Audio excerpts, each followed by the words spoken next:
Please میری videos کو like اور شیئر کر دیجیے. اگر آپ میرے چینل پہ نیو ہیں تو میرے چینل کو سبسکرائب بھی کر لیجیے. اور سب سے امپورٹنٹ بات، ویڈیو کو اینڈ تک ضرور دیکھیے گا تاکہ آپ اس کے اینڈ کو انجوائے کر سکیں. تھینک یو سو مچ.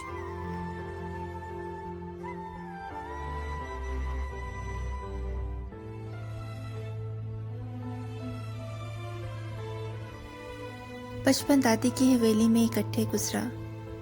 ہم سارے کزنز اکٹھے ہو کر خوب کھیلتے اور مستی کرتے. بچپن میں ہی تایا نے مجھے اپنے بیٹے سے جوڑ دیا. دادی کی وفات کے بعد جب جائیداد کا بٹوارا ہوا تو سب اپنے اپنے الگ گھر لے کر اس میں رہنے لگے. ابو کی بدقسمتی کہ دوستوں نے ان کو کاروبار میں دھوکہ دے دیا اور ابو یہ صدمہ برداشت نہ کرتے ہوئے خالقہ کی سے جا ملے. مقروض ہونے کی وجہ سے ہمیں اپنا گھر بھی بیچنا پڑ گیا اور میں امی کو لے کر ایک چھوٹے سے کرائے کے گھر میں آ گئی اور گھر کے نظام کو چلانے کے لیے ایک کمپنی میں نوکری کر لی. امی بار بار تایا سے میری شادی کا تقاضا کرتی. ہر بار تایا جان ٹال دیتے. ایک دن تایا جان، تائی اور میرا منگیتر ہمارے گھر آ گئے. انہوں نے یہ کہہ کر منگنی توڑ دی کہ ہمارا اور ان کا سٹیٹس نہیں ملتا، وہ کسی اونچے خاندان میں اپنے خوبرو بیٹے کو بیاہیں گے. امی تو بیچاری ان کو واسطے دیتی رہ گئیں، لیکن وہ اٹھ کر چلے گئے. اور پھر بڑی دھوم دھام سے اس کی شادی ہو گئی. وہ کسی امیر گھر کی رئیس زادی تھی.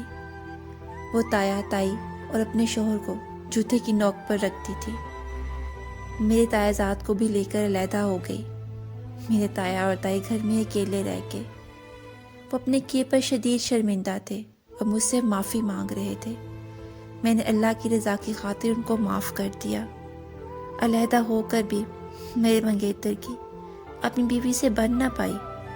آئے دن کے لڑائی جھگڑوں سے تنگ آ کر میرے منگیتر نے اپنی بیوی کو طلاق دے دی.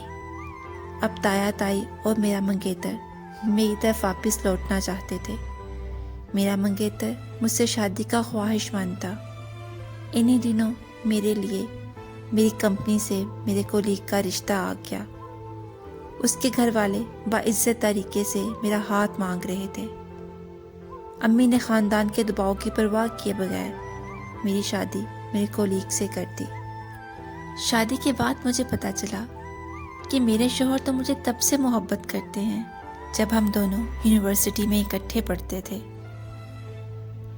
وہ مجھ سے خاموش پاکیزہ محبت کرتے رہے. انہوں نے اپنی تعلیم مکمل کر کے کسی عہدے پر پہنچنے کا انتظار کیا تاکہ وہ کچھ بن کے باعزت طریقے سے میرا ہاتھ مانگ سکیں. اور جب ان کو پتہ چلا کہ میں اپنے تایا زاد سے منسوب ہوں تو وہ خاموش ہو گئے. لیکن تمام تر شدتوں کے ساتھ دعاؤں میں مجھے اللہ سے مانگتے رہے.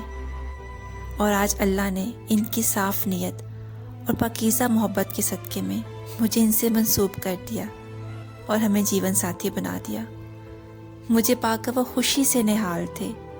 اتنا پیار، اتنی عزت دی کہ میں ہر ٹائم سر پر سجود ہوں کہ اللہ نے مجھے میرے صبر کا صلہ عطا فرما دیا.